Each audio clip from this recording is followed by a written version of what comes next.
बिस्मिल्लाहिर्रहमानिर्रहीम। First law of thermodynamics में हम लास्ट टाइम हमने फर्स्ट लॉ ऑफ थर्मोडायनामिक्स को पढ़ा। मैंने उसको स्टेट किया कि when heat energy is converted into any other forms और any other form of energy is converted into heat, total remain conserved. It means this law is based upon the law of conservation of energy. We can say that this law, first law of thermodynamics, is the special form of the law of conservation of energy which deals with the heat only. तो statement के बाद हमने explain किया, मैंने आपके सामने एक cylinder बनाया and there is a pistons. There is ideal gas inside the cylinder and that make a system. So the initially pressures P है, volume V है, temperatures T है and UI is the initial value of the internal energy जिसको हम पहले define कर रहे हैं, sum of all the kinetic energies and potential energies. This is what we call internal energy. तो कुछ कंडीशंस भी बताइए आपको कि जो पिस्टन है, जो सिलेंडर है, उसकी जो वॉल्स हैं, these are non-conducting. Only base is conducting one and the piston is non-conducting and frictionless. These are the so-called ideal सी बातें हैं.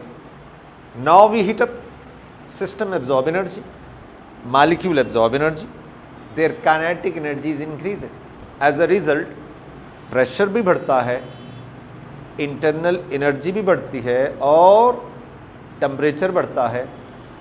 तो टेम्परेचर्स का बढ़ना जो है ये इंटरनल एनर्जी के इंक्रीज़ को रिप्रेजेंट करता है. इंटरनल एनर्जी का जो इंक्रीज़ है वो देखा जाएगा थर्मामीटर से कि whether there is increase in temperature और नॉट, और प्रेशर्स का जो चेंज है उसको देखा जाएगा पिस्टन्स की मूवमेंट से. अगर इंटरनल प्रेशर ज़्यादा हो गया the piston will move up, और अगर इंटरनल प्रेशर्स कम हो गया तो पिस्टन जो है दैट विल मूव डाउन. तो हमने उस डायग्राम्स के अंदर देखा कि जब हम हीट अप करते हैं, मॉलिक्यूलर एनर्जी एब्जॉर्ब करते हैं, इंटरनल प्रेशर भी बढ़ता है, टेम्परेचर भी बढ़ता है. तो टेम्परेचर्स का जो इंक्रीज़ है that is defined by the increase in internal energy, और जो प्रेशर्स का इंक्रीज़ है that is indicated by the displacement of the pistons upward directions. So work is done by the molecules, by the systems. तो work is the form of energy. तो हमने कहा कि जो थर्मल एनर्जी, हीट एनर्जी हमने systems को दी है वो आगे दो हिस्सों में चेंज हो रही है, दो डिफरेंट फॉर्म्स के अंदर चेंज हो रही है. A part is used to increase the internal energy and the rest of the heat energy is used to do work against the pistons. तो मैथमेटिकली हमने क्या लिखा कि Q is equal to delta U plus work. This is the mathematical form of the first law of thermodynamics. Q जो book में delta Q भी लिख देते हैं उसकी कोई ज़रूरत नहीं है. Q is again the symbol of heat supplied. Delta U change in internal energy and W is the sign for the work done. Sign convention में this Q is taken as positive when system absorb heat or we supply the system, we supply heat to the systems, our system absorb heat, then this Q is taken as positive. और जब कभी system heat को radiate कर देता है, evolve कर देता है, हम सिस्टम से हीट ले लेते हैं, then this is taken as negative. Sign conventions. Work is done by the system. जैसे molecules are pushing the piston up इस discussions के अंदर, तो ये है work done by the system and that is taken as positive. और अगर हम push करें pistons को down तो this is work done on the system and that is taken as negative. Delta U increase होगा तो positive, अगर decrease होगा internal energy का so that is taken as negative. इसके बाद हम साइक्लिक प्रोसेस की बात करते हैं. ये फर्स्ट लॉ ऑफ थर्मोडायनामिक्स के साथ ही ये कंटिन्यू होगा. तो हम इसको डिफाइन करते हैं a series of changes which bring the system back to the initial state, that is UF is equal to UI। तो ऐसा जो प्रोसेस होगा उसे साइक्लिक प्रोसेस का नाम दिया जाता है। तो यहाँ से डेल्टा U कितना होगा, 0 होगा। So first law becomes, first law of thermodynamics becomes Q is equal to W। System को हमने जितनी हीट सप्लाई की है या सिस्टम ने जितनी हीट एब्जॉर्ब की है, किसके बराबर है, वर्क डन की। This is called input and this is called output. Input is equal to output, ये बहुत ही आइडियल बात है। प्रैक्टिकली ये कभी भी मुमकिन नहीं है। बेशक थ्योरेटिकली हमने कह दिया कि अगर हमारे पास जो सिस्टम है वो आइडियल कंडीशंस के अंदर है, नो कंडक्शंस, नो कन्वेक्शंस, नो फ्रिक्शंस, ये कोई इस किस्म के लॉसेस अगर नहीं है, तो उसके अंदर जी हमने सपोज कर लिया कि ये पॉसिबल है कि Q is equal to W, input is equal to output. Such machine whose output is equal to input is called perpetual motion machine. Such machine whose output is equal to input is called perpetual motion machine of first kind, which is practically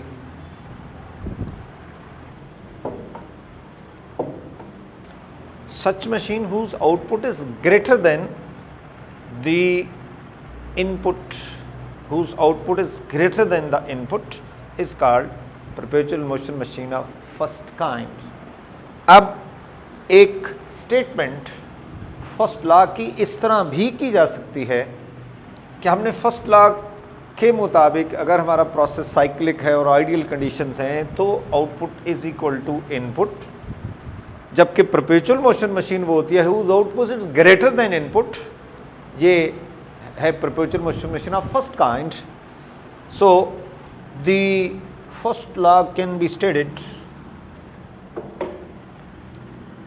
the first law of thermodynamics can be stated as follows। और वो statement क्या है, that is the construction of perpetual motion machine of first kind is impossible. चूँकि theoretically cyclic process का result क्या था कि output is equal to input. Cyclic process का फाइनल रिजल्ट क्या का था, output is equal to input.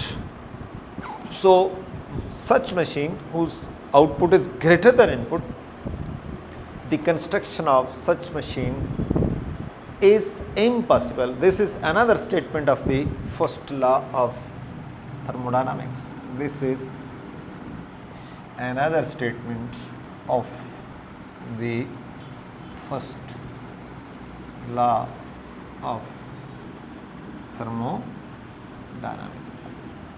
Now we discuss the different applications of the first law of thermodynamics.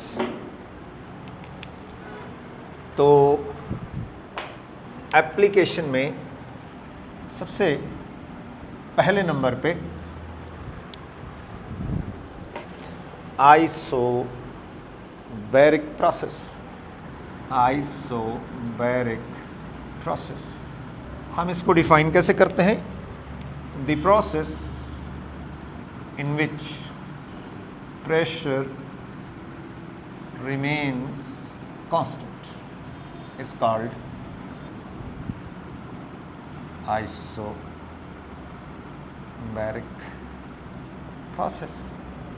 तो how physically it is interpreted? Let we have a cylinder fitted with the pistons. P is the pressures, V1 is the volume, T is the temperatures, UI is the initial value of the internal energy. तो अब ideal gas as a systems, अब हम क्या करते हैं, हम इसको heat up करते हैं, हम इस सिस्टम्स को हीट अप करते हैं. तो एक्सप्लेनेशन है, let we have a system, let we have a system which consists of cylinder fitted with the pistons, walls are non-conducting, piston is non-conducting and frictionless. Base is conducting. There is an ideal gas. There is an ideal gas inside the cylinder. Pressure P, volume V1, temperatures T1, initial internal energy UI. These are the thermodynamic state of these systems. के pressures P है, volume V1 है, temperatures T1 है, और late P1 लिख देता हूँ इसको, T1 V1 T1 और UI is the initial value of the internal energy. अब हम क्या करते हैं, हम इसको हीट अप करते हैं. मॉलिक्यूल्स एनर्जी एब्सॉर्ब करेंगे और जब उनकी इंटरनल एनर्जी सिस्टम्स की बढ़ जाती है तो प्रेशर भी बढ़ जाता है, टेम्परेचर भी बढ़ जाता है. अब प्रेशर्स के बढ़ने से piston will move up, piston will moves up through certain distance. We have not changed the pressures. Pressure उसी तरह P1 है, लेकिन वॉल्यूम जो है V2 हो गया. टेम्परेचर्स बढ़ेगा, T1 से T2 हो जाएगा, और इंटरनल एनर्जी UI से UF हो जाएगी. तो ये डिस्प्लेसमेंट हुआ है डेल्टा X. डिस्प्लेसमेंट है पिस्टन्स का from initial to final position. So we can write according to the first law of thermodynamics, Q is equal to delta U plus work. Q is equal to UF minus UI plus work. We know that F dot delta X work होता है F dot D. जो displacement है मैंने उसको delta x का symbol दिया है, delta x delta Y जो भी सिंबल दे दे. तो F फोर्स जो लगी है पिस्टन के ऊपर अपवर्ड है, डिस्प्लेसमेंट भी अपवर्ड है, सो थीटा 0 है. So F delta X cos theta F into delta X cos 0, this is equal to 1. जो फोर्स पिस्टन पे लगी है जिसके रिस्पांस में पिस्टन मूव कर रहा है, तो हम उसको ऐसे पैरामीटर्स के अंदर चेंज करें जो यहाँ अवेलेबल हो. अब ये नहीं है कि खाली चेंज करें तो F is equal to ma लगा दें. अब ना मैथ्स का पता ना एक्सलेशंस का पता, तो ये नहीं करना. मतलब एक कुछ सूझबूझ लगानी है कि जो पैरामीटर्स यहाँ अवेलेबल हों तो उसमें ये P जो होता है वो फोर्स पान एरिया होता है।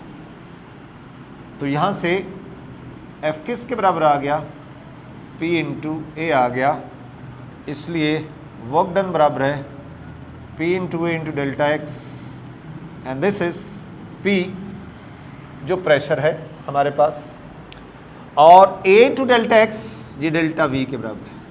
ये delta A area of cross section into delta X metre square into metre, ये है मीटर्स क्यूब, ये volume delta V, this is delta V। तो इस वजह से हम क्या लिख देते हैं, Q is equal to UF minus UI plus work की जगह P1 into delta V and further that can be written as plus V2 minus V1. This is the mathematical form. This is mathematical form of the first law of thermodynamics under isobaric condition। इसके बाद हम बात करते हैं graphical representations.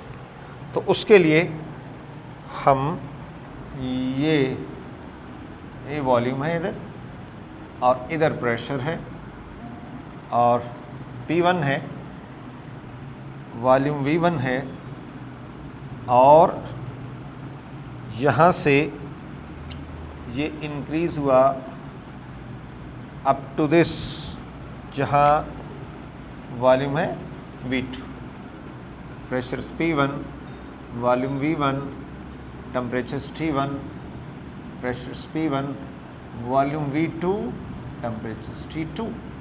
So this is the graphical representation of isobaric process, the process in which temperature remains constant. तो ये straight line है और ये कहीं बता रही है कि pressure change नहीं होगा, pressure change नहीं होगा। इसके बाद isothermal process, the process in which temperature remains constant. How it is managed? तो ये डायग्राम आपके सामने है जिसमें we have a cylinder fitted with the pistons, there is a gas inside the cylinders, pressure P1 है, volume V1 है, temperature T है, and this cylinder is placed on heat reservoir जिसका टेम्परेचर सिस्टम्स के temperature के बराबर है। इसका भी T है तो इसका भी T है। Initial value UI is the initial value of the internal energy. तो ये हैं इनिशियल पैरामीटर्स। अब करना क्या है, we want isothermal expansion. For this purpose we decrease the external pressures,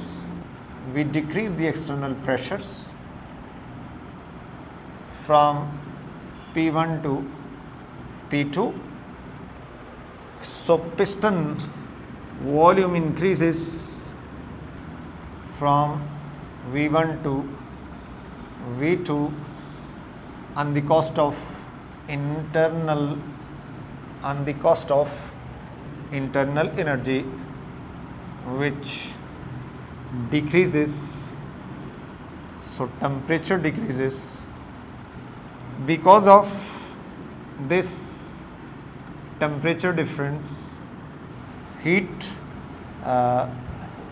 flow from reservoir to the system till decrease in temperature is compensated।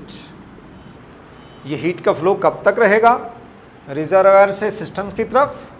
Till decrease in this temperature is compensated. तो according to the first law of thermodynamics, according to the first law of thermodynamics, Q is equal to delta U plus work. तो अब इसमें where delta U is 0, therefore Q is equal to W, that is input output. लिख सकते हैं ideal conditions की सूरत में लिख सकते हैं, अदरवाइज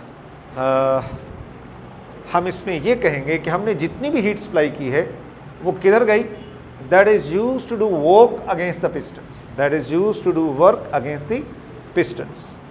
अब इसकी ग्राफिकल रिप्रेजेंटेशंस, आखिर पे ग्राफिकल रिप्रेजेंटेशंस, ये हम ग्राफ बना रहे हैं जिसमें इधर प्रेशर होगा, इधर वॉल्यूम होगा।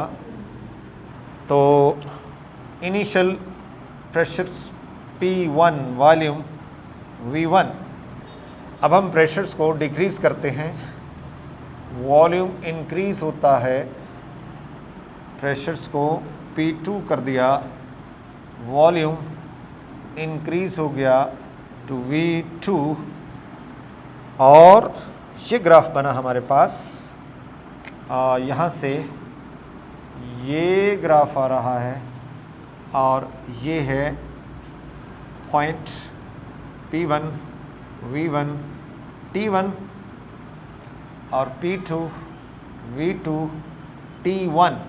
Temperature is constant and this is called, this curve is called isotherm. This is called isotherms. So the process in which temperature remains constant. तो ये हो गया isothermal process, और isothermal process के बाद the नेक्स्ट एप्लीकेशन जो है that is adiabatic process. Adiabatic process हम डिफाइन करते हैं कि the process in which no heat can flow in or out of the system, no heat can flow in or out of the system। तो इसको दोबारा बनाते हैं। Diagrams के अंदर जो कुछ आ रहा है कि we have a cylinder fitted with the pistons, there is a gas inside the cylinder, 1, 2, 3, 4, 5 arrows are there to represent the pressures P1, volume V1, temperatures T1, and is placed on an insulator. System is placed on an insulator। तो insulators क्या होता है? Through which no heat can flow in or out.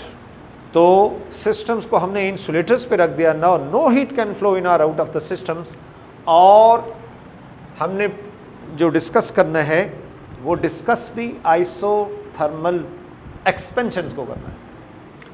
For adiabatic expansion we decrease the pressures.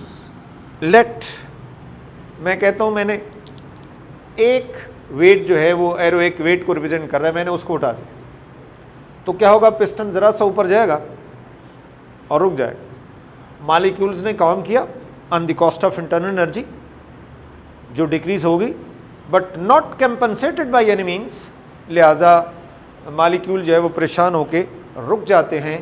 हम उनकी help करते हैं, हम एक एरो मीन एक वेट और हटा देते हैं, थोड़ा सा और ऊपर उठ जाता है, फिर एक और उठाते हैं, तो उठाते उठाते ये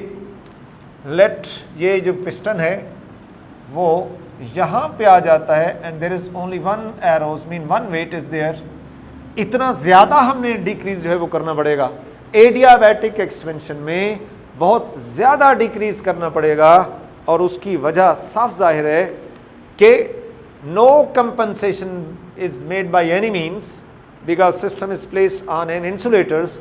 तो मॉलिक्यूल तो वो सुबह के ही नाश्ते पे आपकी तरह वो उनकी जो गुजारा कर रहे हैं वो सुबह के नाश्ते पे ही कर रहे हैं। तो अब हम उनकी हेल्प करते हैं, हम एक वेट हटाते हैं, फिर वो उसको मूव करते हैं, एक और हटा देते हैं, फिर ज़रा सा मूव करते हैं, फिर तीसरा हटा देते हैं, फिर मूव करते हैं, फिर चौथा हटा देते हैं। इस तरह करते करते पिस्टन जो है वो उतना इंक्रीज इन वॉल्यूम हो जाता है जितना आइसोथर्मल में हुआ था जस्ट एक वेट हटाने से। तो अब we decrease the pressures from P1 to P2, volume increases from V1 to V2. Since work is done by the molecules on the cost of internal energy, so temperature, this decrease in internal energy is indicated by the fall in temperatures, जो thermometers बता देगा। So temperature, internal energy decreases, as a result temperature decreases from T1 to T2 according to the first law of thermodynamics. According to the first law of thermodynamics, Q is equal to delta U plus work, where adiabatic no heat can flow in or out, that is Q0 is equal to delta U plus work। तो ये left पे ले आते हैं delta U और work right पे चला जाता है। माइनस का साइन विद डेल्टा U क्या इंडिकेट करता है कि internal energy decreases, internal energy decrease हुई है, बट W वर्क डन के साथ प्लस का साइन क्या बताता है कि work is done by the molecules, work is done by the molecule on the cost of internal energy, work is done by the molecule on the cost of internal energy. ये कहा जा सकता है कि वो जो इनिशियल उनके पास energy थी उसी को ही कंज्यूम करते हुए वर्क कर रहे हैं, उनको किसी भी तरीके से किसी भी ज़रिए से कोई एनर्जी बाहर से नहीं मिल सकती। तो अगर हम कंप्रेस करें तो ये साइन कन्वेंशन जो है वो उलट हो जाएंगे, अदरवाइज ये सेम रहेगा। तो ये है एडियाबैटिक प्रोसेस। तो इसका मतलब इस तरह भी ज़हन में रखना चाहिए कि एडियाबैटिक प्रोसेस के अंदर ऐसा मुमकिन है कि इंटरनल एनर्जी को यूज़ किया जाए for the work done, internal energy of the systems को यूज़ किया जाए फॉर द वर्क डन। इसका जो ग्राफिकल रिप्रेजेंटेशन है, ग्राफिकल रिप्रेजेंटेशंस, तो वॉल्यूम है, इधर प्रेशर है, तो initial pressure P1, volume V1। अब इसमें हमें बहुत ज़्यादा जो है वो प्रेशर्स को डिक्रीज़ करना पड़ता है, तब कहीं जाके वॉल्यूम V2 बढ़ जाता है, जबकि इसके मुकाबले में ये this is called isotherm and this is adiabat. तो दोनों में फ़र्क जो है, adiabat is more steeper than that of isotherm, इसका स्लोप ज़्यादा है बनिस्बत आइसोथर्म्स के। वजह साफ जाहिर है कि इसकी अचीवमेंट के लिए हमें प्रेशर्स का डिक्रीज़ बहुत ज़्यादा करना पड़ता है, तब कहीं उतना इंक्रीज़ इन वॉल्यूम होगा। अगर हम सिर्फ उतना प्रेशर डिक्रीज़ करते हैं तो इंक्रीज़ इन वॉल्यूम जो है वो बहुत कम होगा। तो इसलिए अगर हम इस पैरामीटर्स को कि इंक्रीज़ इन वॉल्यूम को बराबर रखते हैं तो फिर फिज़िकली हमें नज़र आता है कि एडियाबैट के अंदर हमें प्रेशर्स का डिक्रीज़ बहुत ज़्यादा करना पड़ता है एज़ कम्पेयर टू आइसोथर्म। तो ये क्वेश्चंस भी बाज़-औक़ात आ जाता है कि why adiabat is more steeper than that of isotherms. तो उसके अंदर आपको यही लिखना होता है कि एडियाबैटिक प्रोसेस के अंदर because system is placed on an insulators, no heat can flow in और आउट।